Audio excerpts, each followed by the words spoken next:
Part 1. A Boy from Chicago. The file opens in the summer of 1955 on paper that seems ordinary until you read it as a warning. A birth certificate dated July 25, 1941. A school record from the south side of Chicago. A photograph taken in a city apartment hallway. Clean shirt, young face, the kind of image families keep because it proves a boy existed before history decided what to do with him. The official story begins with something harmless. A child going to visit relatives for the summer. A trip, a change of air. A boy leaving the heat of Chicago for the open country of Mississippi. But the reality of that trip cannot be separated from the geography of American law. Chicago in 1955 is not free of racial boundaries. Housing covenants, school lines, the quiet menace of police attention. These are part of the city's architecture. Yet Chicago is also a place where a black child can learn a kind of ordinary confidence. Sidewalks crowded enough that insults disappear into noise. Stores where the rules are written on signs rather than enforced by a glance. Streets where a mistake might be punished, but not usually by a crowd. Mississippi is different, not only in climate or landscape, but in the character of authority. The Delta is a region where the law is both explicit and implied. Statutes on the books and customs that function like statutes when night comes. Segregation is not merely a social preference, it is an operating system. The official world will later describe it with neutral words. Local practice, the way things were, custom. Those words hide the mechanism, the power to define what counts as a violation, who is believed, and what penalties can be applied without paperwork. In the file, the central name is Emmett Till Mobley, a mother in her early 30s, a working woman who understands that survival is often an administrative skill. Pay stubs, rent receipts, school forms, the steady labor of keeping a child safe in a country that does not promise safety. The official record will always flatten her into a role, the mother. But in reality, she is a strategist. She has lived long enough to know that violence is not always announced. It is often preceded by a small shift in tone, a rule implied rather than spoken. Emmett Till is 14. The file notes his age the way a court might later note it, a fact, a number. But lived age is not a number. It is a phase of confidence mixed with ignorance. 14 is old enough to talk back, to joke, to perform for friends. 14 is young enough to believe the world is consistent, that adults who say, "Be careful," are merely repeating a habit of worry. He has a speech impediment, a stutter that sometimes catches him mid-sentence. In the private record of family, there are small adaptations. The way he learns to push past certain sounds, the way he uses a whistle to break the tension when a word will not come. The official story would call this a detail. The lived reality is that a child who stutters becomes practiced at managing attention, at controlling how others react. He learns early that the wrong reaction can create danger, even in a place like Chicago. The trip is arranged like many such trips. Relatives in Mississippi offer to host him. The Delta is family land in the emotional sense, not the legal one. Kinship, memory, the language of older generations. In the file are names that will later become witness names, people who will be made to swear oaths over a Bible in a courthouse where their safety is not guaranteed. For now they are simply relatives, a great-uncle, cousins, a household that promises routine. The destination is Money, Mississippi, a small community in the Delta. The name itself reads like an irony once you know what comes after. Money is not a town of broad avenues and civic institutions. It is a place where the lines between store, farm, and authority blur. In such places, the local store is not merely a business. It is a checkpoint, a social stage, a site where white and black people are forced into contact under conditions defined by white control. Before Emmett leaves, his mother gives him instructions that carry the weight of a survival manual. The official version, if it appears at all, will be paraphrased as, "She warned him to behave." That wording is too light to hold what she is doing. She is explaining jurisdiction. She is explaining that Mississippi has rules Chicago does not enforce in the same way, and that those rules are not forgiving of misunderstanding. She is teaching him to speak carefully to white adults, to lower his eyes when needed, to avoid jokes that might sound like disrespect. She is teaching him to act smaller than he is, and there is a psychological cruelty in that instruction, a quiet violence. A mother must tell her child that his natural confidence can be interpreted as a threat. She must tell him, indirectly or directly, that in certain places his body will be read as guilty before he opens his mouth. This is not melodrama. It is the normal burden of black parenting under Jim Crow, the transfer of fear in the form of advice. In the file, travel details exist as mundane artifacts, ticket stubs, dates marked on a calendar, a note about what he packed. The official story is administrative, a departure in the third week of August 1955, a route south through states where segregation is not ambiguous. In those states, the law and the sign often match. Colored and white, separate waiting areas, separate restrooms, separate counters. The official world calls it separate but equal, language inherited from a Supreme Court doctrine that has already begun to crack on paper but remains intact in practice. The lived reality is not separate. It is subordinate. It is constant reminder. It is the requirement to accept humiliation as routine. The journey itself carries a particular tension. Travel is where the nation reveals its internal borders. A child crossing from Illinois toward Mississippi is not merely moving through space. He is crossing into a different enforcement culture. In one place, a misstep might lead to a scolding. In another, a misstep can be turned into an accusation, and an accusation can become a sentence with no judge. When Emmett arrives, the Delta receives him with quiet, fields stretching out under heavy heat, roads that run straight and flat. The kind of silence that is not empty, but watchful. The official story is that he is welcomed, fed, put to work lightly, teased by cousins, allowed to roam within the boundaries that rural families understand. The lived reality is that every black household in that landscape is already negotiating risk. The adults know the names of the white men who matter. They know which deputy will respond and which will not. They know what stories circulate after dark. Stories that never reach official paper because no one files them, because filing would itself be dangerous. They know that the law in Mississippi is not only what is written in statutes, but what is protected by juries, by sheriffs, by the silence of neighbors.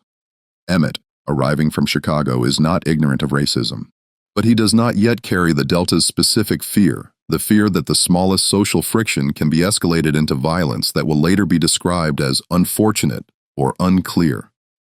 He does not yet understand how a white woman's word can become a weapon in a courthouse, how a white man's anger can become an alibi among friends, how a black witness can be forced into silence not by a gag, but by the memory of what happens to those who speak.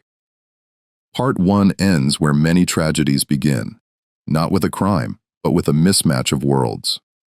On paper, a boy visits family.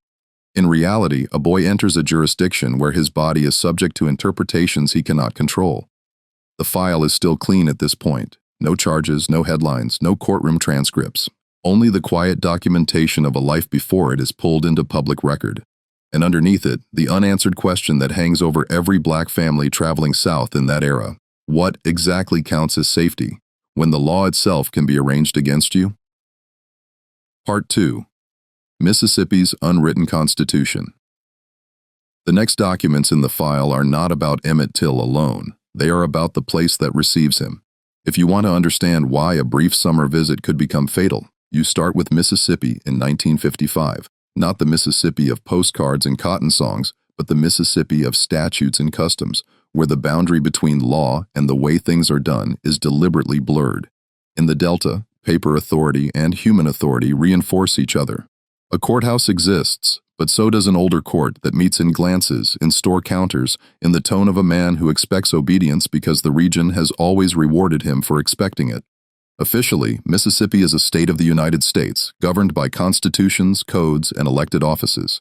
The official record shows that segregation is enforced through state and local mechanisms: separate schools, separate public facilities, separate seating, separate entrances. In 1955, the Supreme Court has already issued its ruling in Brown v. Board of Education, May 17, 1954, declaring segregated public schools unconstitutional. But the Delta does not move at the speed of Supreme Court decisions. In many counties, the ruling functions like distant weather, acknowledged, then ignored, then resisted through delay, intimidation, and local policy. The official story would call this massive resistance. The lived reality for black families is simpler. The rules remain, and the price of challenging them is paid in jobs, in credit at the store, in threats at night, in the sudden appearance of men who do not introduce themselves but do not need to. The file names the county and the town as though those labels are enough. Money, Mississippi in LaFleur County, close to the Tallahatchie County line, near the city of Greenwood. The Delta is plantation country. Even when plantations have modern names and formal deeds, their social logic is old. Labor hierarchies, debt, Dependence, a constant surveillance that does not require fences because it is built into the economy. A black man may be legally free, but he may still live under the daily pressure of eviction, firing, blacklisting, or violence. Freedom exists, but it is conditional. It is a privilege the white order can withdraw at will. In this part of the file, Moses Mose Wright enters the record, not as a courtroom witness yet, but as a household anchor. He is Emmett's great-uncle, an older black man living near money. In official terms, he is a citizen. In lived terms, he is a tenant in a state where citizenship is not evenly distributed. He is a man who has learned the Delta's grammar, when to speak, when to stay quiet, when to offer the deference that is demanded even when it is not deserved. The Delta's unwritten constitution is not a metaphor. It is a real operating manual, taught informally and enforced violently. It includes rules that are never posted but universally understood. Do not look a white woman in the eye too long. Do not speak to her casually. Do not joke with her. Do not appear familiar. Do not appear proud. Do not be mistaken for someone who believes he has equal standing. None of this is passed through a legislature, yet all of it is treated as binding. And when a black person violates one of these unwritten provisions, intentionally or not, the enforcement is rarely limited to polite correction. The enforcement can be economic reprisal, police harassment, or vigilante violence. The system is designed so that no one part has to announce itself as the cause. If asked, each piece will deny responsibility. The store owner will say he did nothing but protect his family. The sheriff will say he cannot control what folks do. The jury will say there is reasonable doubt. Each denial is a brick in the same wall. On paper, the policing of such offenses is not explicit. The statutes do not usually say, punish a boy for the wrong tone, but the law provides a framework that makes punishment easy. A person can be accused of disorderly conduct, of trespass, of insulting behavior. And beyond that, there is the older, darker mechanism, the social permission granted to white men to act as unofficial enforcers, especially when the alleged transgression involves a white woman. In the Delta, the myth of white womanhood is a legal instrument. It does not have to be spoken in court to shape how court works. It is embedded in assumptions. She must be protected. Her fear must be treated as fact. Her account must be treated as credible, even when it changes. This myth exists alongside another, equally dangerous assumption, that black male desire is inherently predatory. The combination is not simply cultural, it is judicial. It shapes who is believed, who is presumed guilty, and how quickly a community can mobilize around an accusation without asking for proof. From Chicago, Emmett arrives with habits that the Delta interprets differently.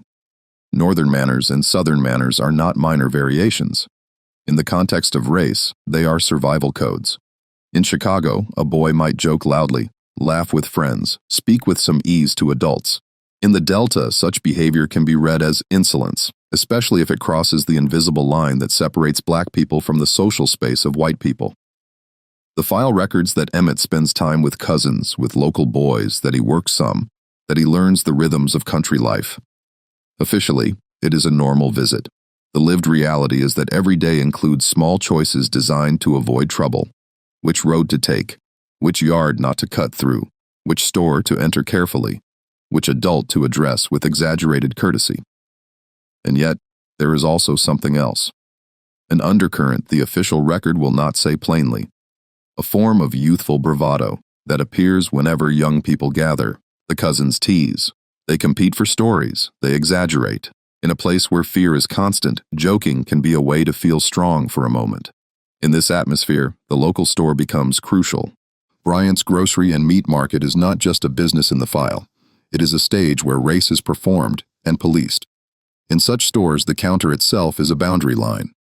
The arrangement of space enforces hierarchy. Who stands where, who waits, who speaks first, who pays, who is served, who is watched.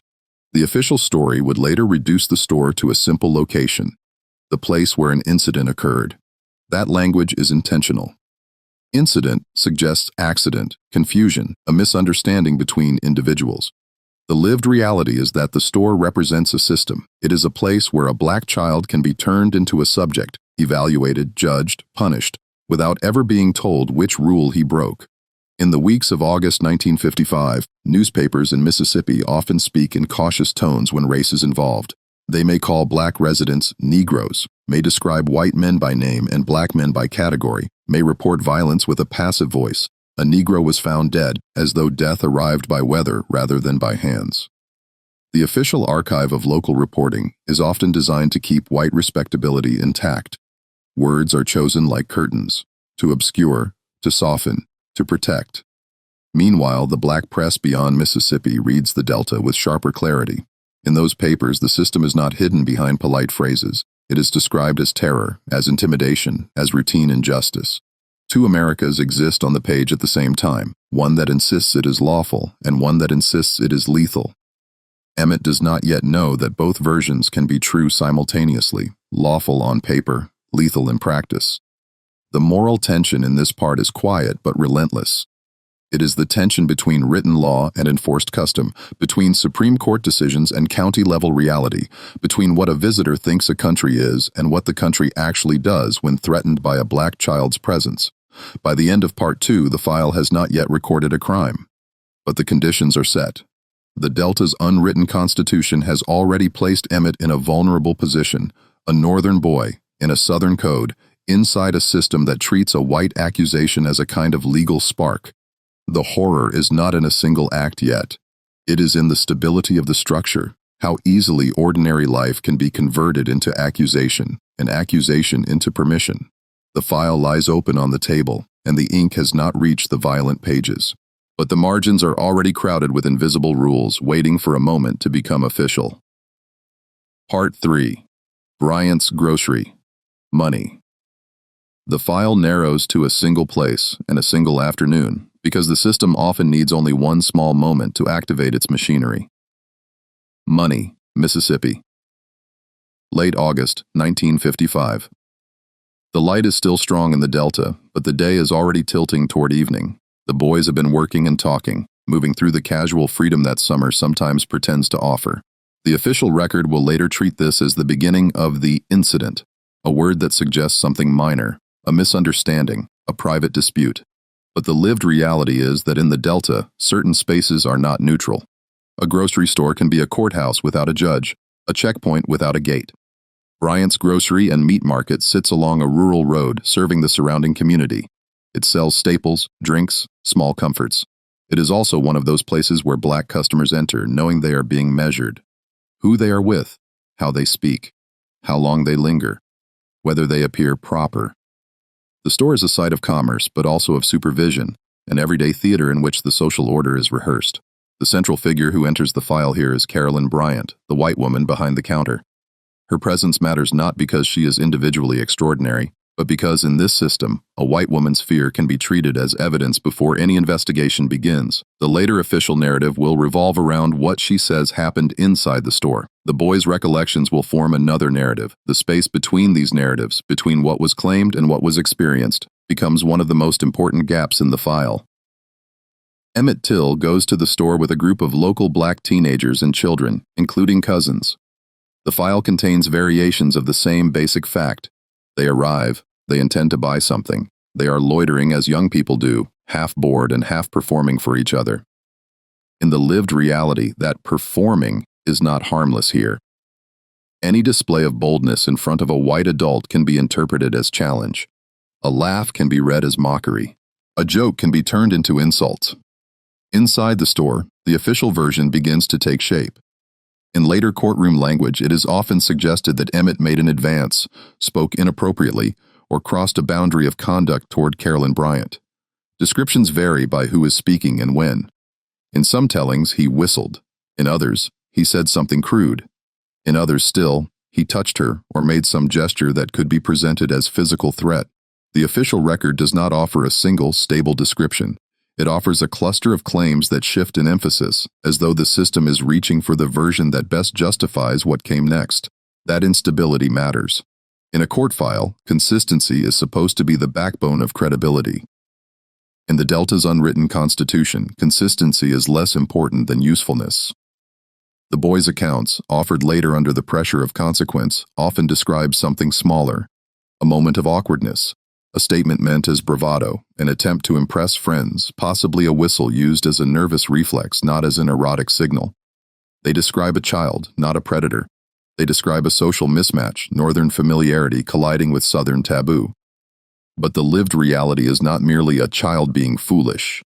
The lived reality is the knowledge in every black witness's throat.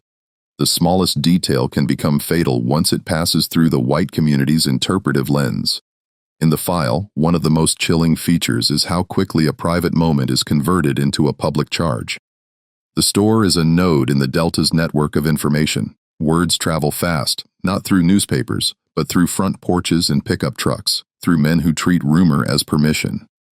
Even if the original encounter is unclear, the story does not remain unclear for long. It becomes sharpened, simplified into a claim of disrespect, then into an accusation of sexual threat. Each sharpening makes the coming violence feel to its perpetrators more legitimate. This is how the system manufactures certainty. The official version, as it will later be presented, implies a sequence. Emmett behaved improperly. Carolyn Bryant was frightened or offended. Her husband and his half-brother learned about it. They responded. A clean chain of cause and effect suggesting a kind of understandable human reaction. This framing is not accidental. It is designed to place the moral burden on the child and to recast the men who later abduct him as responders, rather than initiators. The lived reality is different. In the lived reality, the mere allegation, no matter how vague, creates a danger because it attaches to a myth, the myth that white womanhood must be defended against black male behavior. In that myth, a boy's age does not protect him. A boy becomes a black male the moment the story needs him to be one. His body is recategorized. Childhood is revoked. The file also shows what the archive cannot fully hold, the silence that follows the encounter. The boys leave. There is no immediate police report. There is no official complaint filed in a formal way that a northern city might recognize. Instead, there is a pause, hours in which the story moves privately. In those hours, the black community around money begins to feel the shift. Adults hear something has happened at the store. They understand, instinctively, that a line may have been crossed, whether by Emmett or by rumor. Their fear is not theatrical, it is practical. It is the fear of predictable consequences. In this part of the file, the role of archives becomes especially complicated because the most important documents are not paper. They are memory under threat. Later, when law enters the story, these memories will be asked to become testimony. Witnesses will be asked to describe the moment in the store with precision. What was said, what was done, who stood where, what expression was visible on whose face. They will be asked to convert a social encounter into a factual record. But memory is not a neutral recording device. And in a terrorized community, it is shaped by self-protection. Some details will be minimized because to admit them might be used against the victim. Other details will be withheld because saying them aloud in a Mississippi courtroom could invite revenge. This is not dishonesty. It is survival. Even in the white community, the archive is unstable. Accounts given to friendly reporters or neighbors can grow more extreme with each telling. The story can become a ritual reaffirmation. A white woman was disrespected, therefore white men were entitled to act. The more the story is repeated, the more it hardens into what everyone knows, a kind of folk verdict that precedes the court. In the file, the incident at Bryant's grocery is often presented as the origin point, but it is more accurate to call it a trigger point. The conditions already exist: an economy of dependence, a culture of racial surveillance, a legal system predisposed to believe white accounts and doubt black ones. The moment in the store does not create those conditions. It merely activates them, like a match struck in a room already filled with gas. The moral and psychological tension tightens around Emmett without him realizing it. He is a child in a family home, still within the ordinary rhythms of summer. Yet the adult world has begun to reorganize itself around him. In the official story that will be offered later by those who defend what happened, Emmett will be made responsible for the terror that follows. The child will be positioned as the first mover, the one who set events in motion. This is one of the oldest moves in systems of oppression, assign causality downward toward the vulnerable, so that violence from above can be framed as consequence rather than choice. The lived reality is that Emmett has no meaningful control over what is now happening. Once the rumor becomes a white grievance, it is no longer about his intention. It is about the permission the grievance grants to others. A boy's gesture becomes a tool in adult hands. By the end of Part 3, no official charges have been filed. No courtroom has opened. No judge has spoken. The file is still thin in terms of formal paperwork. But the case has already begun in the more powerful tribunal, the tribunal of white consensus. The store door closes behind the boys, and in the quiet after, a decision begins to form elsewhere. Off paper, off record, in the place where violence is planned without being named as violence. The Delta's unwritten constitution has been invoked, and in that system, an accusation is often treated as sufficient proof. Part 4. The knock after midnight. The file reaches its first irreversible hour on the night of Sunday, August 28, 1955. In the official calendar, it is late summer. In the lived calendar of the Delta, it is the hour when black households listen more closely for engines on the road, for footsteps that stop too near a porch, for a voice that calls a name with the assumption of ownership. In the paper record that will be assembled later, this night will be described in fragments. The boy was taken. Men came to the house. A pickup truck. A gun. The official language will try to give the event edges to make it seem like an isolated act that can be addressed by procedure. The reality experienced inside the house is not an event. It is a seizure of control, an announcement that law is present only as costume and that power is its true uniform. Moses Wright's home, near Money, Mississippi, is quiet in the way rural homes become quiet at night. Thin walls, a stillness punctured by small sounds that feel larger in darkness. Emmett Till is staying there with relatives, sleeping among cousins. In the ordinary logic of family life, he is a guest. In the Delta's logic, he is a variable, an unknown element whose presence has begun to circulate as a story. Sometime after midnight, the sound arrives. A vehicle pulling up, doors opening, the weight of male voices, low, sure, not asking permission in any meaningful sense. The knock comes as a demand. In later testimony, the words are remembered because the mind records certain tones the way it records danger. The certainty that the person outside expects compliance. The official story will later emphasize uncertainty. It will ask, who was there exactly? What time was it? Did Emmett know them? Did he resist? These questions, asked after the fact, attempt to relocate the moment into a world where details can be debated into doubt. Inside the house, the only certain detail is the presence of armed authority that does not wear a badge. Two white men are at the door. Roy Bryant, a local store owner connected to Bryant's Grocery, and J.W. Milam, his half-brother. In the file, their names become fixed points, repeated across statements and later proceedings. At this moment, they are not yet defendants. They are simply what the Delta has always produced when it wishes to enforce its own codes. Men who feel entitled to enter a black home at night and summon a child as if he were livestock. A gun is visible. It does not need to be raised to do its work. The weapon is not only a tool, it is a message. It tells every person inside the house that refusal will not be negotiated. Moses Wright appears at the doorway, an older black man facing armed white men at midnight in Mississippi. The official record later will call him a witness. The lived reality is that he is a man balancing on a thin edge. To protect the boy, he must speak. To survive the speaking, he must be careful. He asks what they want.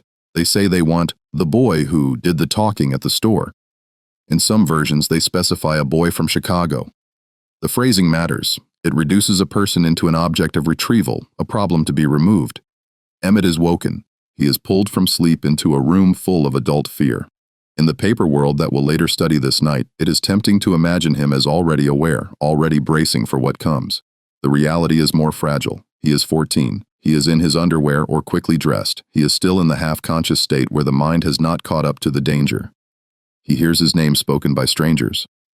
He sees the shape of weapons. He watches his uncle's face. The men order him to get dressed. There is a brief, terrifying formality to this. Even in abduction, the powerful often insist on a kind of order, as if tidiness can disguise the violence. Emmett puts on clothes. Someone in the house offers money, an attempt to buy the boy's safety, to convert terror into a transaction. In later accounts, money is taken. The official record may treat this as a detail. The lived reality is that it underscores the truth. They are not there for justice, not there for dialogue, but for control. Accepting payment does not soften the act. It confirms that they can do what they want and still take what they want. A cousin, Wheeler Parker Jr., among those present, watches. These names will later become important because they survive to testify, to remember. But in that moment, survive is not a certainty. The household knows the history of such knocks. In the Delta, night visits by white men are not rare. They are part of the informal enforcement system. Sometimes the victim returns bruised. Sometimes the victim does not return at all. Sometimes a body is found and the story written around it is a lie. Emmett is led outside. The air is heavy. The yard is dim. The vehicle waits like a mouth. The men do not present a warrant. There is no paper shown, no court order, no sheriff's deputy performing procedure. The official world will later pretend that procedure is the only way power can act. The lived world knows that power often acts most efficiently when it skips paperwork. Emmett is put in the back seat or the bed of a truck.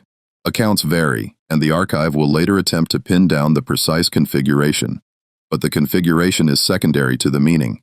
The child has been removed from the protection of family and placed under the control of men who have arrived with a weapon and a grievance.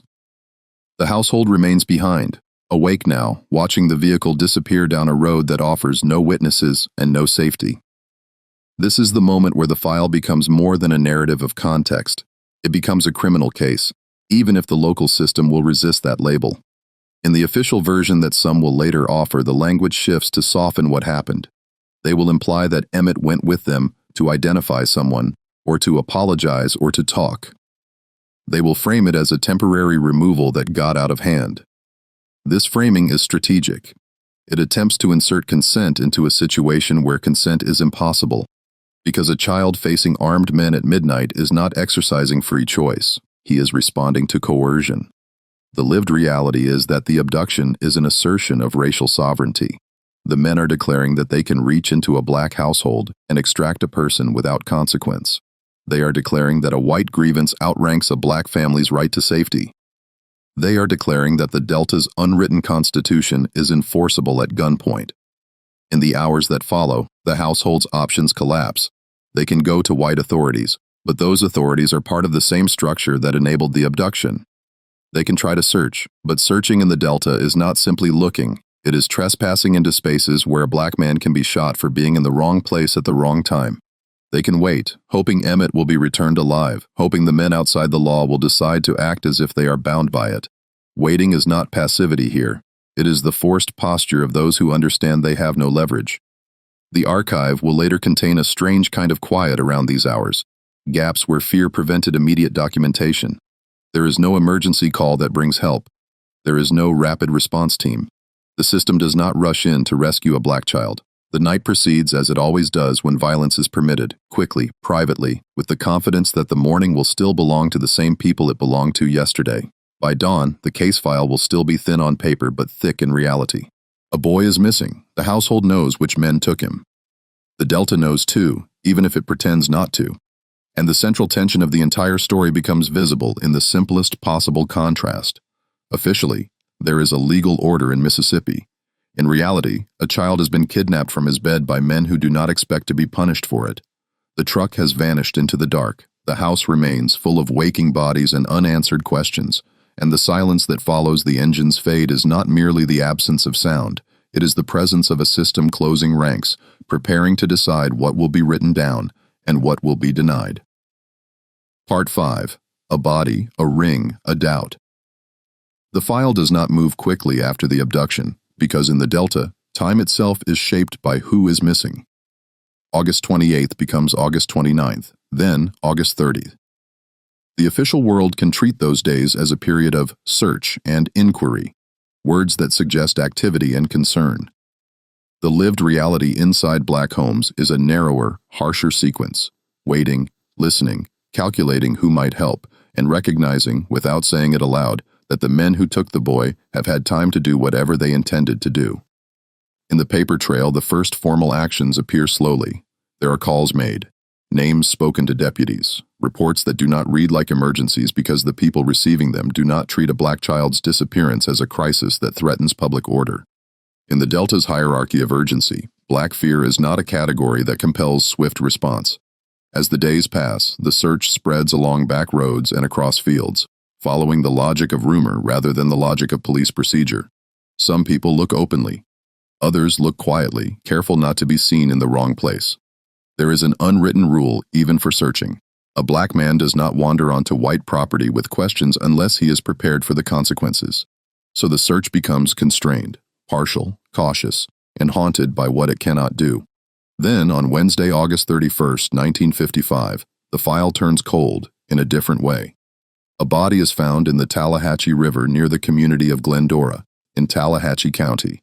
The river is not simply a geographic feature here. It is an archive without ink, a place where the Delta has historically hidden evidence. Water carries away footprints.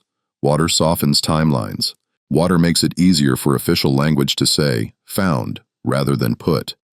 The official version begins with discovery, a boy's body recovered from the river, authorities summoned, a coroner involved. The language that will appear in reports is clinical, oriented toward classification, male, black, approximate age, condition consistent with drowning or violence, identification uncertain until confirmed. The lived reality is that the recovery is not a neutral act of public service. It is the moment when a private terror becomes impossible to fully contain. A missing child becomes a dead child. And death, unlike disappearance, forces the system to choose a posture. It can pursue a case, or it can manage it. It can prosecute, or it can deny. The next key figure in the file is Sheriff Clarence Strider of Tallahatchie County, a local authority who will become a gatekeeper of what is permitted to be official. His office represents the state, but his decisions reflect the Delta's priorities. In later retellings, his behavior is often described in terms of skepticism and control, questions asked not to clarify truth, but to create doubt around it. In the hours after the body is recovered, a question becomes central. Is it Emmett Till? The file shows how identification becomes both necessary and contested. Emmett's family has been reporting him missing. Witnesses have named the men who took him. Now a body has been found. Under normal procedure, the identification would be a step toward prosecution. In the Delta's logic, identification can be treated as a problem that must be managed because it turns rumor into a legal obligation. Moses Wright is brought into the process. He is asked to view the body and confirm. Officially, this is a routine step in a missing person case. In live terms, it is a cruel demand, an older man asked to speak a truth that may make him a target. The act of identification is not merely emotional, it is political. If he says yes, he anchors a murder case. If he says no, he may be buying safety at the cost of truth. He looks. He recognizes what he can, details that remain, features that still speak through damage. Some accounts emphasize a ring, a personal item, a sign of identity that survives even when other signs have been altered by violence and water. The ring becomes a key object in the file because objects do not flinch, do not fear retaliation, do not change their story under cross-examination. A ring can say, "This is him." And yet, even with identification, Sheriff Strider raises doubt in public. The official posture becomes, "We cannot be entirely sure. The body is too altered. The river has changed it. The identification is not perfect." He suggests that perhaps the body is not Till's at all, that perhaps the missing boy is elsewhere, that perhaps people are being misled by grief or rumor. This is not simply a factual claim, it is a strategy. Doubt functions like a legal solvent. It dissolves urgency. It weakens probable cause. It slows investigation. It prepares the ground for acquittal long before any jury is seated. If the system can persuade the public that identification is uncertain, then the crime itself becomes uncertain, and uncertainty becomes a shield. There is another piece of the file that matters here: the decision about the body's handling. Officially, authorities may push for a quick burial, presented as sanitation, as public health, as proper procedure in hot weather. The language is bureaucratic: decomposition, contamination, necessity. The lived reality is that quick burial can also mean quick disappearance of evidence. It can mean limiting photographs, limiting examinations, limiting the ability of family members to see and insist. But the family insists. The body is released and arrangements begin to move it out of Mississippi. This movement is itself an argument. It says, "We do not trust this place to handle our dead with integrity. We do not trust the local system to preserve truth. We will take the body to a different jurisdiction, a different set of eyes, a different press." In the meantime, the local investigation becomes a study in the gap between what could be done and what will be done. There are facts available. There are known suspects. Roy Bryant and J.W. Milam are not phantoms. They are local men, visible, rooted, connected. Witnesses saw them at the house. People know their vehicle. People know their movements. In a system oriented toward justice, these facts would produce swift arrest and thorough interrogation. Instead, The official record moves with a careful pace, as though the problem is not a murdered child, but the inconvenience of confronting white men with violence. When arrests do come, they arrive framed in technicalities. Charges are discussed: kidnapping, murder, the degree of evidence, the question of jurisdiction. The system begins to speak in procedural language, as if procedure itself can absorb the moral shock. This is one of the recurring features of the case file. The state uses paperwork not primarily to reveal truth, but to control the conditions under which truth may be admitted. Newspapers enter as another archive, one that both reports and shapes reality. Local white papers tend to soften language, to describe the suspects with familiarity, to emphasize uncertainty and rumor. Their phrasing often carries an assumption of white innocence: alleged, claimed, unclear. The same papers may describe the victim in terms that strip him of individuality: a Negro boy, the body, the youth. Names appear unevenly. Humanity is distributed unevenly.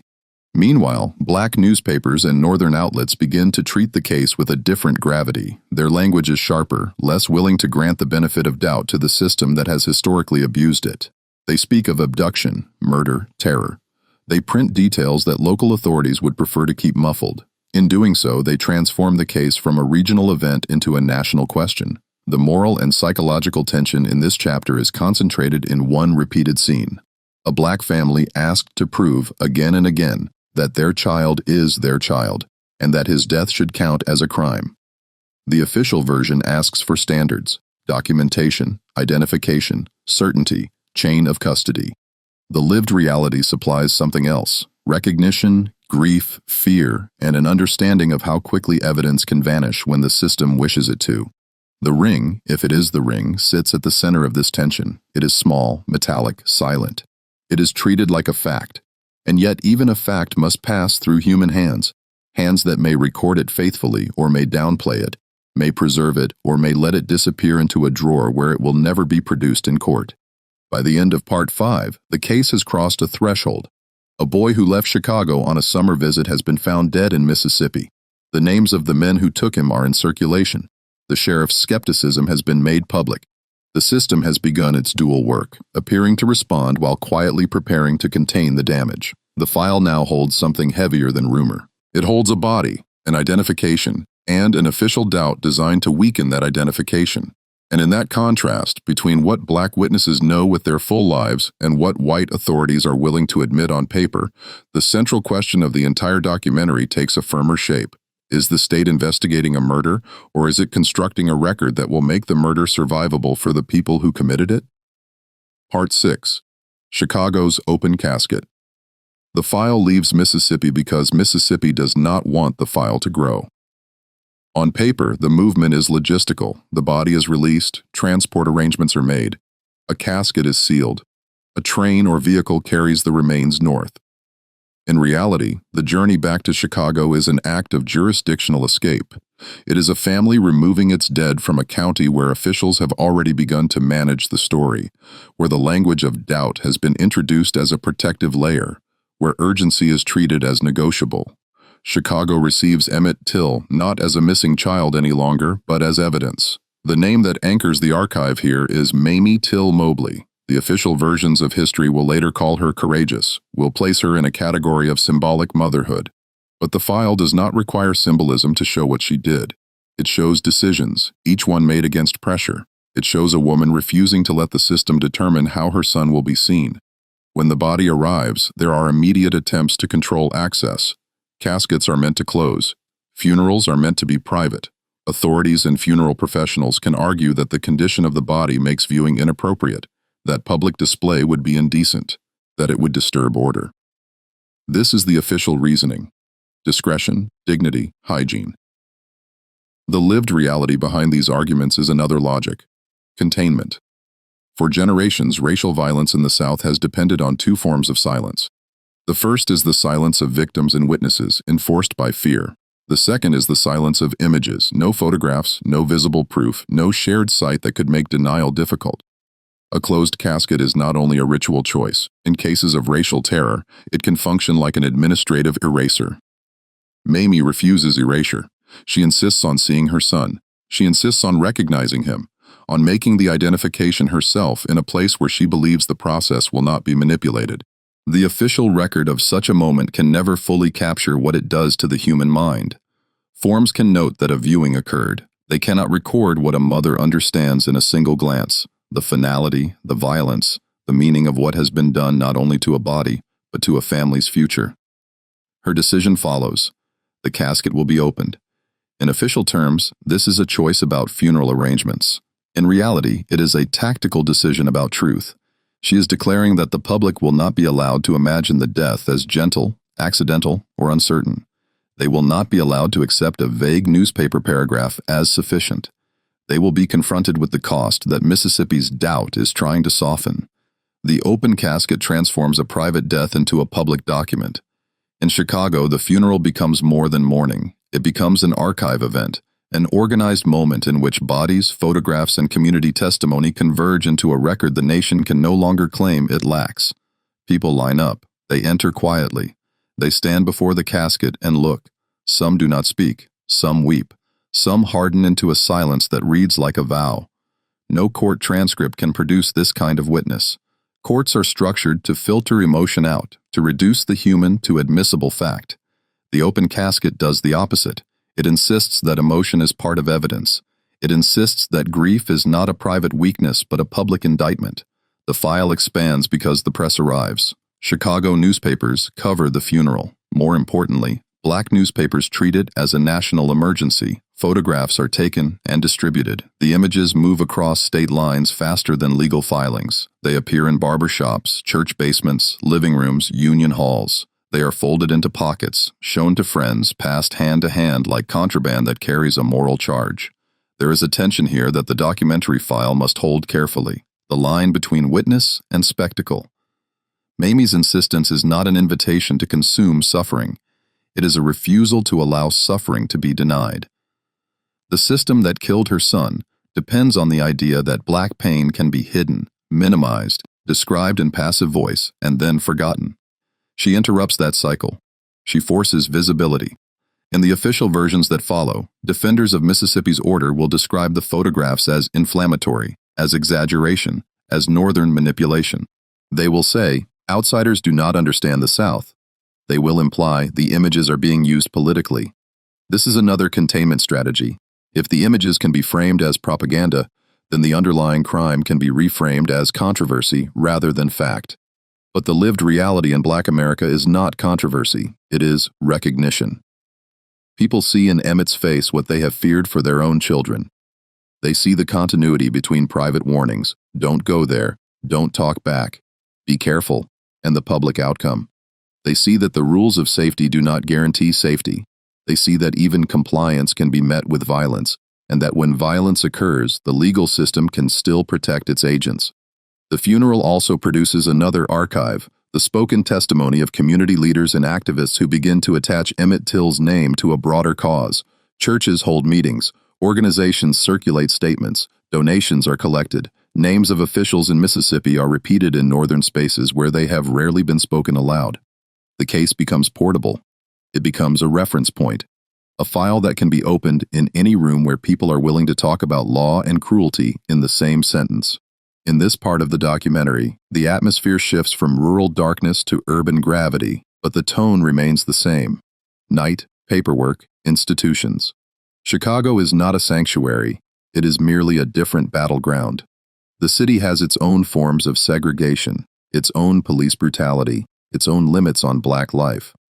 But it also has a larger press ecosystem and a population density that makes collective response easier to organize. In Chicago, a funeral can become a demonstration without calling itself one. Mamie's role becomes psychologically central because she must endure two incompatible demands at once.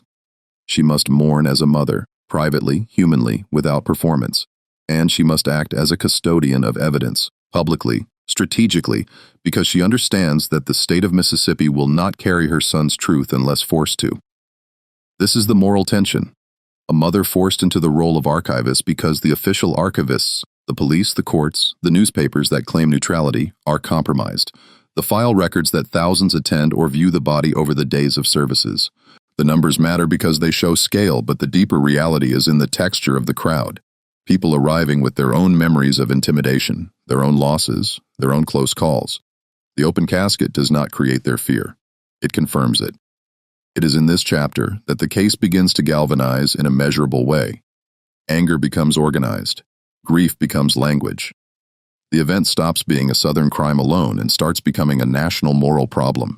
The state of Mississippi may still attempt to keep control through its local courts, but the audience has expanded. The file is now being read across the country. By the end of Part 6, Emmett Till's death has become something the system cannot easily file away. In Mississippi, authorities have already introduced doubt, have already begun shaping the story toward ambiguity. In Chicago, Emmett Till Mobley has done the opposite. She has made certainty visible, not through legal argument, but through the undeniable presence of what violence leaves behind. The casket closes eventually because all caskets close, but the image does not. It remains open in the public mind, an unwelcome document that refuses to be archived into silence. And as the funeral ends, the file turns back toward Mississippi, toward Sumner and the courthouse, where procedure will try to reclaim control of the narrative. The state will attempt to speak last, but it no longer speaks to a small, isolated Delta audience. It speaks to a nation that has seen what it prefers not to see, and that will now demand, at least on paper, that the law account for what happened in the dark. Part 7. Sumner, Mississippi. The case on the table. The file returns to Mississippi because Mississippi insists that what happened in Mississippi must be judged on Mississippi's terms. The trial opens in Sumner, Tallahatchie County on Monday, September 19, 1955. The courthouse is a public building with a public mandate, but it sits inside a private moral climate. The official version of this week will be expressed through procedure: docket numbers, motions, jury selection, sworn testimony, objections, rulings, verdict forms. The lived reality, especially for the black witnesses who must enter that courthouse, will be expressed through the calculations no transcript can fully capture: where to park, who is watching, what it means to speak a white man's name in a white man's town, and then have to leave the building alive. The defendants are Roy Bryant and J. W. Milam. Officially, they are presumed innocent. The language of the court insists on restraint. Alleged, accused. The state contends. In the lived reality of the Delta, their names carry weight beyond the courtroom. They are not isolated individuals. They are local white men embedded in the county's social and economic network. Their presence in the courtroom is not merely personal, it is communal, supported by the invisible confidence that has always protected men like them. The court itself is presided over by a judge whose duty is impartiality. On paper, the judge is the neutral spine of the system. In lived terms, neutrality in a Jim Crow courtroom is not simply a personal virtue. It is a structural question. Can a segregated legal system, staffed, seated, and culturally calibrated to white authority, ever produce neutrality when the victim is black and the accused are white? Jury selection answers that question before any evidence is heard. The jury is all white, all male. This is not an accident. It is the outcome of voter suppression, exclusionary local practices, and an electoral reality that treats black citizenship as conditional. The official version will call this a jury of peers. The lived reality is that no one in the jury box shares the social vulnerability of the witnesses who will testify, and none shares the family's grief as anything other than an abstract concept. This matters because juries do not only weigh facts, they weigh which lives feel familiar enough to matter. The courtroom becomes crowded. White spectators arrive in numbers, filling benches, standing along walls. The atmosphere is not loud, it is controlled, the kind of control that comes from dominance. The presence of the crowd functions like a secondary instrument of law. It signals to black witnesses that every word will be heard, remembered, and potentially punished later outside the courthouse. Reporters are present. The trial is covered beyond Mississippi's borders. In the official record, press coverage is not evidence. It is separate from the trial's formal truth.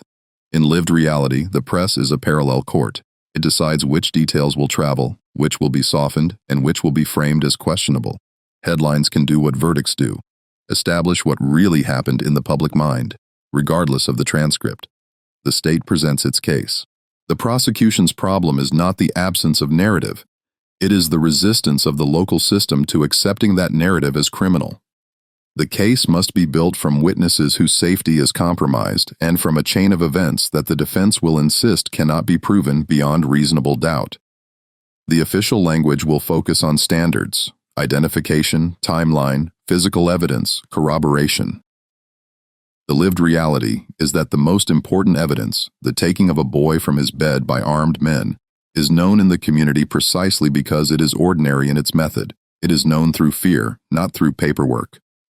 The first critical witness is Moses Wright. He is an elderly black man called to the stand in a courthouse where black men have learned to keep their eyes down and their names to themselves. Officially, he must answer questions. He must speak clearly, swear truth, submit to cross-examination. In lived reality, he must do something far more dangerous. He must publicly identify white men as kidnappers. The record captures the question that matters. Who came to your house that night? And then the moment the room will remember, whether or not it wants to. Wright points. He identifies Roy Bryant and J.W. Milam. This act is not merely testimony, it is defiance of the Delta's unwritten constitution. In the official version, it is a witness statement. In lived reality, it is a man placing his future in immediate jeopardy because he refuses to let the file become another closed folder of unnamed violence. Other witnesses follow, including black men who describe seeing the defendants or hearing admissions. Each witness enters the same psychological corridor: speak and risk retaliation, stay silent and become complicit in the disappearance of truth. The transcript records their words. It does not record the sweat, the pauses, the way their attention flickers toward the white benches, measuring reactions like weather. The prosecution introduces what it can of physical evidence and identification. The missing boy, the body recovered, the circumstances that tie the abduction to death. Officially, these are items to be weighed. In lived reality, they are reminders of how violence can be made to vanish into technical disputes. The defense's strategy is predictable because the system has used it many times. First, they attack identification. They imply the body was too altered to be conclusively identified. They resurrect the sheriff's public skepticism, turning doubt into a courtroom tool. In the official version, this is legitimate adversarial practice. In lived reality, it is the weaponization of uncertainty that the perpetrators themselves created. Second, they attack the credibility of black witnesses. They suggest confusion, exaggeration, intimidation by northern outsiders, improper influence. In court language, this is impeachment. In the lived reality of Jim Crow, it is the routine downgrading of black speech, the assumption that black testimony is inherently less reliable than white denial. Third, and most chillingly, they attempt to relocate Emmett Till's body into another body. The defense claims that the body pulled from the river was not Till at all, and introduces the idea that Emmett is alive. This claim has a particular cruelty. It asks the court to imagine the boy's mother and family as mistaken, hysterical, or manipulated. Officially, it is a theory. In lived reality, it is an attempt to erase the victim by turning him into an abstraction, a missing person who might still be found rather than a dead child who demands accountability. When Carolyn Bryant is referenced, the courtroom grows tense in a different way. Her presence, whether as a witness or as a shadow in testimony, carries the gravitational force of the South's racial mythology.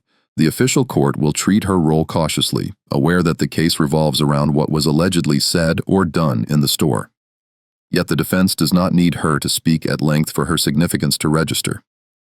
In a Jim Crow courtroom, the implied fear or offense of a white woman can hover like a presumption, shaping juror emotions without ever being admitted as evidence. The trial unfolds through the formal rhythm of questions and answers, but beneath it is a darker rhythm, the steady alignment of the courtroom's sympathies with the defendants.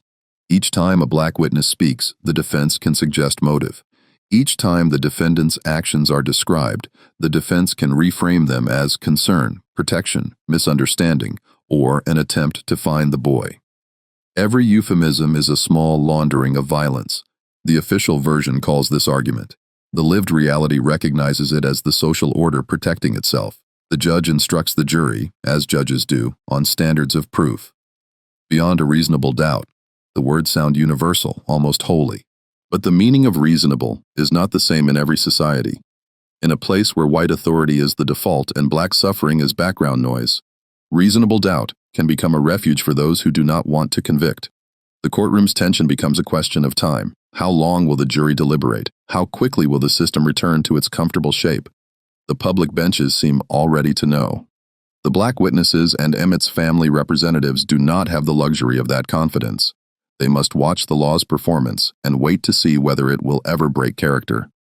Part 7 ends not with a verdict, but with the file heavier than it was when it arrived. Names have been spoken under oath. A black man has pointed at white men in open court. Testimony has been placed into the official record where it cannot be completely buried, even if it can be ignored.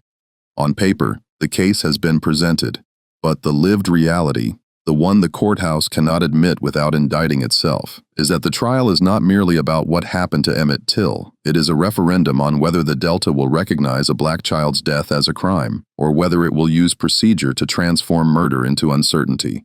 The jury has not yet spoken. The system, however, already has a voice in the room. Part 8. 67 minutes. The verdict arrives on Friday, September 23, 1955, and it arrives with the efficiency of a machine that has rehearsed its outcome. In the official record, the jury deliberates and returns. The foreman stands. The clerk reads the form. The words are plain, almost sterile. Not guilty. The court notes the conclusion as if it were simply the end of a process. The formal version of this moment is restrained, procedural, controlled. It is the law congratulating itself for having completed a task. The lived reality is not restrained. It is a blow delivered without surprise. The jury is all white, all male. In a county where black citizens have been systematically excluded from meaningful participation, the verdict is not merely a legal decision. It is a public reaffirmation of hierarchy. It tells the Delta's black residents that their testimony can be heard and still be treated as disposable. It tells them that a child can be taken from a bed, and still the men who took him can walk back into the sunlight protected by the very courthouse that claims to stand for justice. The duration of deliberation becomes part of the file, because time itself is a kind of commentary. Around an hour, often stated as 67 minutes, is enough for a jury to decide that a black boy's life does not outweigh the comfort of white men. In the official version, quick deliberation suggests clarity. In lived reality, it suggests that the decision was settled long before the jurors entered the room, settled in the assumptions they carried in, settled in the social reality that will greet them when they go home. Outside the courthouse, the atmosphere is tense but not chaotic. It is not a riot. It is not even, in the white community's framing, an outrage. For many white spectators, the acquittal reads as relief, even as triumph, an outcome that restores the local order disturbed by national attention. The court has performed its role. It has converted violence into legality by refusing to name it as crime. Inside black homes, the verdict lands differently. It does not teach a new lesson. It confirms an old one. The official language that follows begins to assemble its own protective narrative. Local authorities can say the jury weighed the evidence and found doubt. Defense attorneys can speak of principle, of the burden of proof, of the integrity of the court. Newspapers can emphasize uncertainty. The body was unrecognizable. The identification was questioned. The witnesses were pressured. Each phrase is a brick placed carefully to build a wall between the verdict and the act itself. Not guilty becomes a statement not about innocence, but about the system's refusal to punish. The file records a second movement after the acquittal, the attempt to close the matter completely. In any murder case, the verdict ends the trial. In this case, it also threatens to end the possibility of any accountability, because the legal system offers the defendants a shield, double jeopardy. Once acquitted, they cannot be tried again for the same offense in the same jurisdiction. The law, which should be an instrument of accountability, becomes a mechanism of immunity. There remains, at least theoretically, another path: kidnapping charges. Emmett Till was taken from a house at gunpoint. That fact sits in the file as clearly as any fact can sit in a place designed to dissolve facts. Kidnapping is distinct from murder. It is a separate crime. It has separate elements. It does not depend on proving that the body in the river is Emmett's body, only that the boy was taken against his will by the defendants. Witnesses exist. Moses Wright exists. The cousins exist. The household exists. There is testimony under oath. And yet, the file shows how even this path is shut down. A grand jury is convened or considered, and the local process produces what it has been designed to produce: no indictment, no further prosecution. Officially, the decision can be framed as insufficient evidence, or as an inability to establish jurisdiction, or as the futility of pursuing further charges. The language will be technical.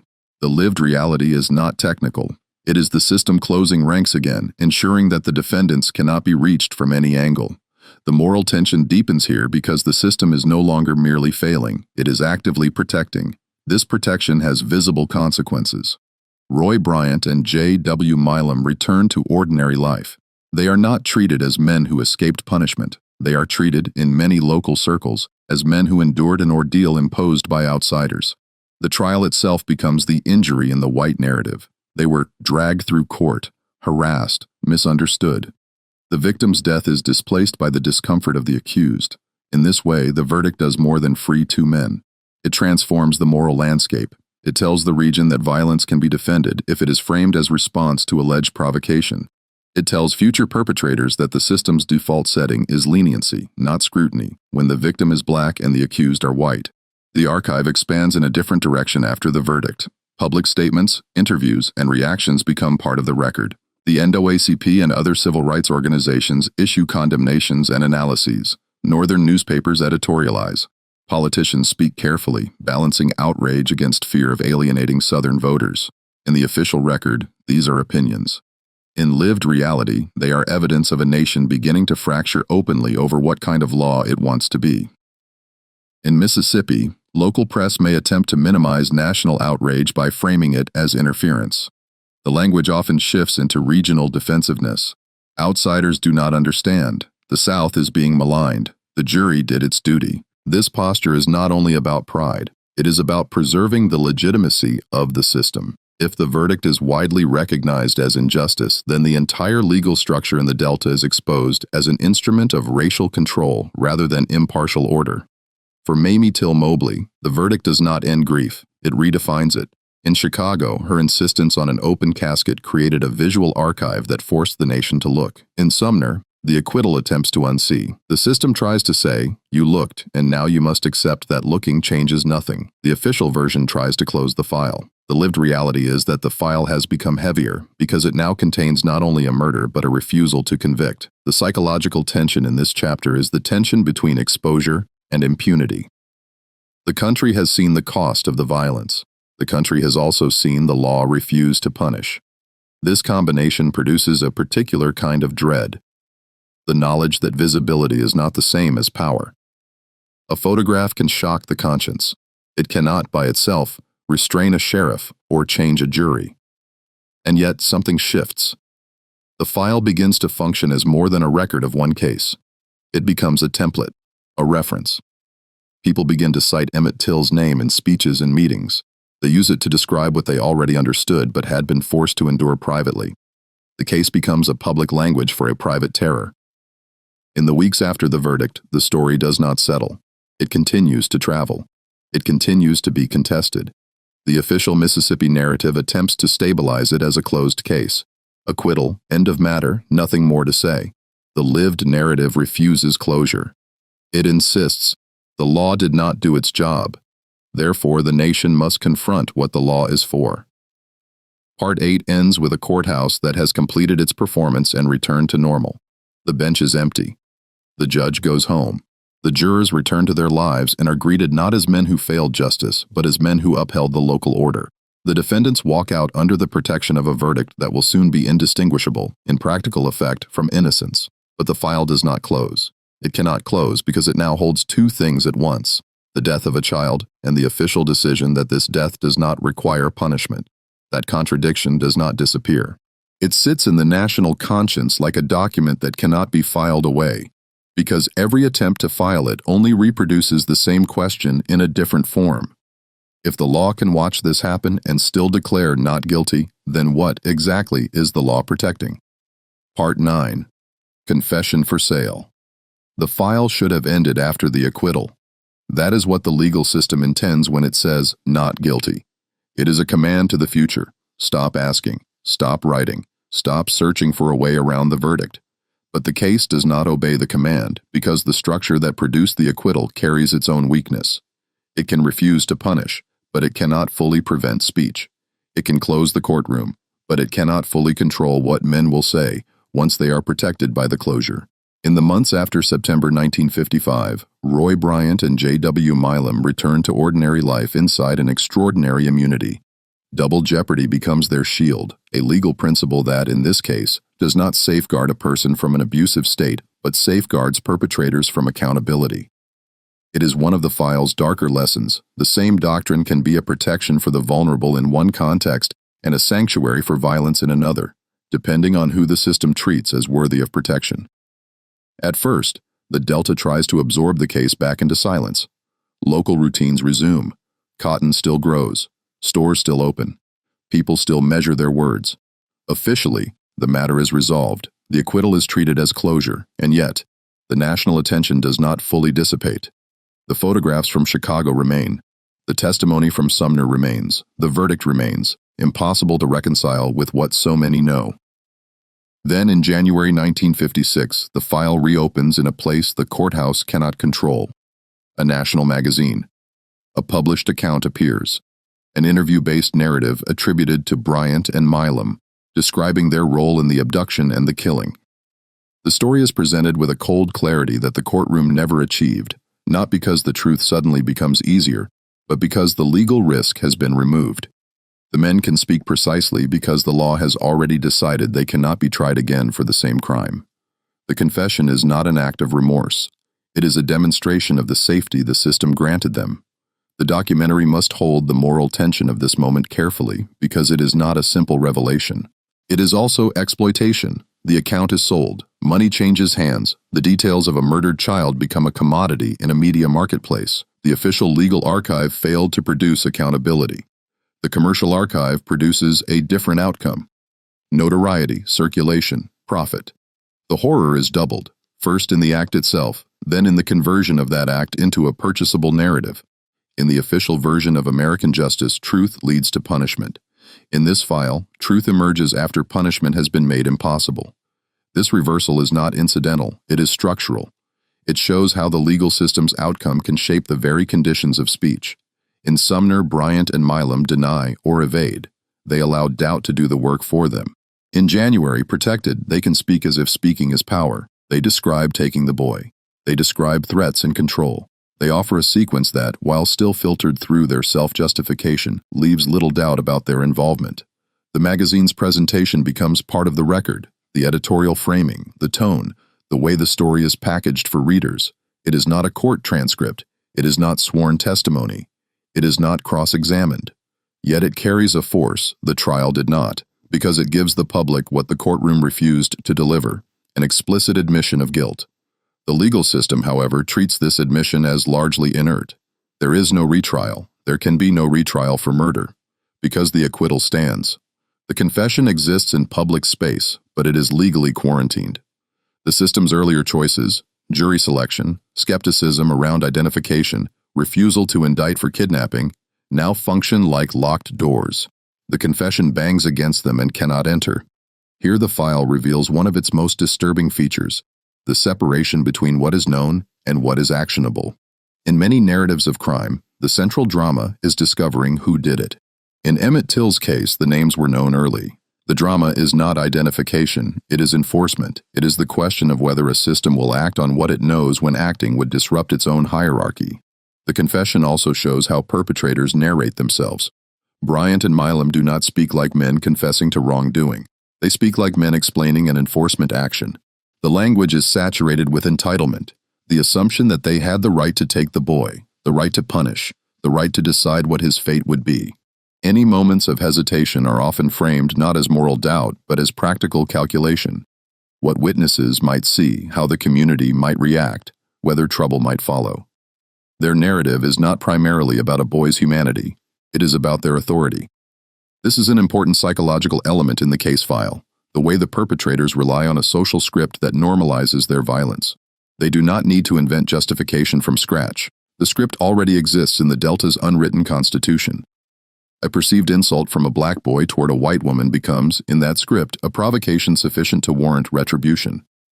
The script does not ask for proportionality, it asks for restoration of dominance. For the victim's family and for Black America, the confession lands with a particular bitter clarity. They did not need a magazine to know.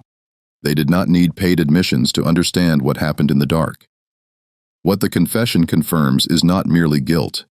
It confirms impunity.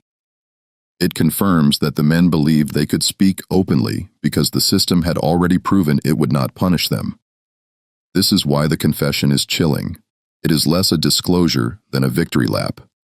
The response to the confession becomes part of the archive as well. Outrage, editorials, demands for federal action. People ask how a country can tolerate a published admission of murder without consequence.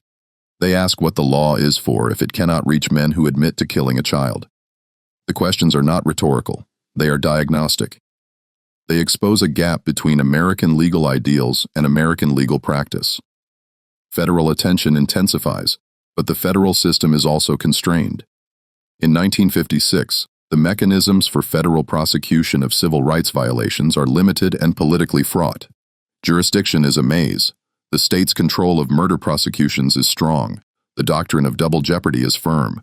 The Delta's legal architecture, designed for local sovereignty, becomes an obstacle to national accountability. Thus, the confession sits in the file like a document that should change everything and changes almost nothing, at least in terms of punishment. It changes something else, though: memory. The confession becomes a permanent reference point. It becomes one more piece of evidence that the injustice was not a matter of confusion, not a tragic misunderstanding, not an unfortunate accident. It becomes proof that the system's failure was not due to lack of knowledge but due to lack of will. When later generations examine the case, they do not have to infer guilt from circumstantial fragments alone. They can point to the admission and then point to the absence of punishment and ask, what kind of nation allows these two facts to coexist? The moral tension in Part 9 is therefore not only about the killers. It is about the audience and the institutions that mediate the story. A magazine publishes the confession for profit. Readers consume it as revelation. Outrage flares, yet the legal system remains unchanged in its outcome. The country demonstrates again that it can be shocked and still be structurally inert. The market for truth is not the same as justice. By the end of this chapter, the file has expanded beyond what a courthouse can control. It now contains official transcripts that led to acquittal and a public confession that cannot be prosecuted. It contains the contradictions in plain ink, the law's declaration and the perpetrator's admission, sitting side by side like two incompatible verdicts. The case has become less about whether Emmett Till was murdered, because even the killers have described it, and more about the architecture that made the murder survivable for the men who did it. The confession does not close the file. It opens it wider, exposing the system's core question in a sharper form. When truth is finally spoken aloud and the law still cannot act, what is left to restrain power? Part 10. The Long Echo of 1955. The file does not end where the court ended it because the verdict did not resolve the crime. It resolved only the immediate discomfort of the local order. A case like this lives on in two archives at once. One is formal: boxes of documents, transcripts, photographs, memoranda, clippings, paper that survives because institutions produce paper even when they refuse justice. The other is human: memories carried in bodies, in families, in communities that learn to live with unresolved violence as a permanent condition. The official archive is stored. The lived archive is inherited. In the decades after 1955, the United States changes in visible ways. Laws shift. Public language shifts. The civil rights movement forces the nation to confront what it tried to keep regional and private. But the Emmett Till file remains a wound that cannot be fully stitched by progress, because it contains not only a murder, but a demonstration of how law can be used to legitimize refusal. When later generations reopen the case, they do so because something in the record refuses to settle. They reopen it because the story still produces heat, because it is not merely about one boy, but about a national method. They reopen it because the photographs still speak, because the trial transcript still reads like a controlled performance, because the magazine confession still sits like an insult, protected by a doctrine that was never designed for this kind of outcome, and because families and activists keep the name alive, refusing to allow the file to be buried in the polite language of history. In the official realm, reopening a case is an act of bureaucracy. It requires jurisdiction, statutory authority, investigative resources, and political will. It requires someone to decide that the old paper deserves new attention. In the lived realm, reopening the case is an act of moral insistence, a refusal to accept that time should absolve. Over the years, federal attention comes in waves. Agents review old reports. They interview surviving witnesses. They compare conflicting accounts. They sift through the sediment of time where truth is mixed with rumor and self-protection. This work produces documents, new memoranda, new summaries, new findings. The archive grows even when the crime cannot be undone. But the file also reveals the limits of investigation in a system built to resist it. Witnesses age, witnesses die, memories blur. People who once feared speaking may still fear even decades later because fear becomes a habit of the nervous system. Physical evidence is gone or compromised. The river has long since taken what it will. The original courtroom result remains the central obstacle. An acquittal stands like a sealed door. Even when the law wants to move, it is confined by what the law already did. And yet the record itself evolves, not only through official investigations, but through cultural and civic commemoration. Emmett Till's name becomes part of national vocabulary. It appears in speeches. It appears in textbooks. It appears in murals and memorials. In some places, historical markers are installed to mark the geography of the crime, the store, the river, the courthouse, the places where the case moved through space and power. These markers are themselves a kind of archive. Brief texts in public space, official acknowledgement that something happened here. They are also fragile, because public memory is contested terrain. A marker can be celebrated by some and vandalized by others. The act of marking becomes another confrontation with the same old question. Who has the right to define what this place means? The official story of the nation often wants a clean arc: tragedy, awakening, reform, redemption. Emmett Till's case resists that arc because the core injustice was never corrected. The killers were never convicted. The verdict was never overturned.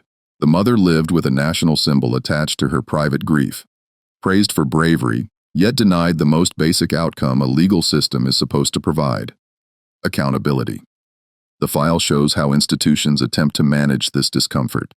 They emphasize the role the case played in galvanizing civil rights activism. They talk about the spark it provided, as if its meaning can be redeemed by the progress that followed. This framing is partly true and partly evasive.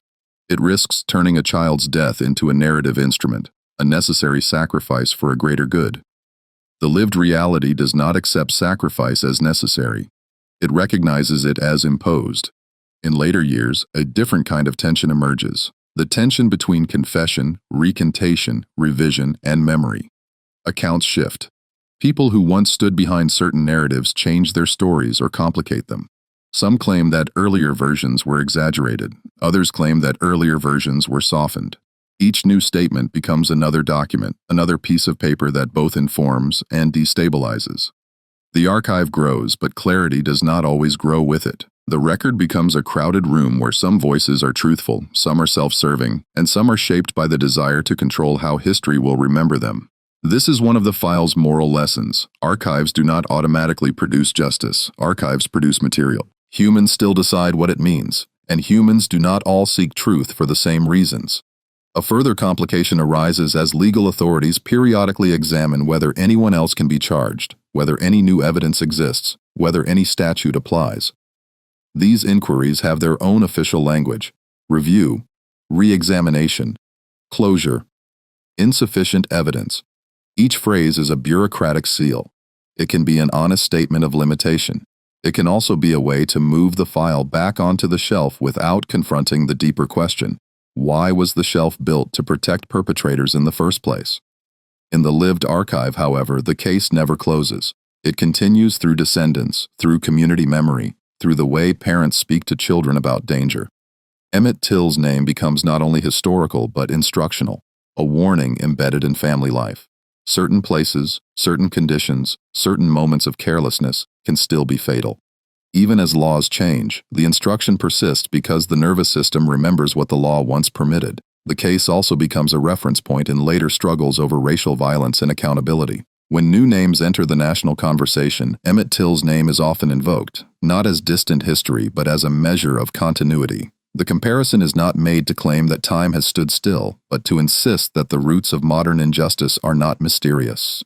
They are documented. They were written down. They were photographed. They were argued in court, and they were preserved in a verdict that revealed the system's priorities. The psychological tension in Part 10 is therefore not suspense, because the outcome is known. It is the tension of unresolved permanence. The feeling that the file remains open not because it lacks information, but because it lacks repair. At the end of a normal case file, there is a conclusion: conviction, sentence, closure. Here, the closure is administrative rather than moral. The paper can be stamped and stored, but the meaning remains unsettled. A boy left Chicago in August 1955. He entered a state where unwritten rules were enforced as brutally as written ones. He was taken from his bed by men whose names were known. His body was found in a river. His mother forced the nation to look. A court refused to convict. The killers spoke later, protected by the law. Investigations reopened and closed again. Markers were erected and attacked. The archive expanded, yet the central moral debt remained. In the final pages of the file, there is no new dramatic revelation. There is only the quiet accumulation of what the record already shows. That indifference can be organized, that power can be procedural, and that injustice can be made to look lawful if enough people agree to call it doubt. And then the file rests open on the table, as if someone has left the room but expects to return. There is a photograph somewhere in that file, one of Emmett alive, before the Delta. There is another image that the nation saw in 1955, an image that refuses to become merely historical. Between these images is the gap that law was supposed to bridge. The question that remains is calm, and it is not rhetorical. If a society can document a child's death in ink and photographs, can discuss it for generations, can build memorials over the geography of it, and still fail to deliver justice, what does it mean to say the past is past? Past is past. Past is past. Past is past. Past is past. Past is past. Past is past. Past is past. Past is past.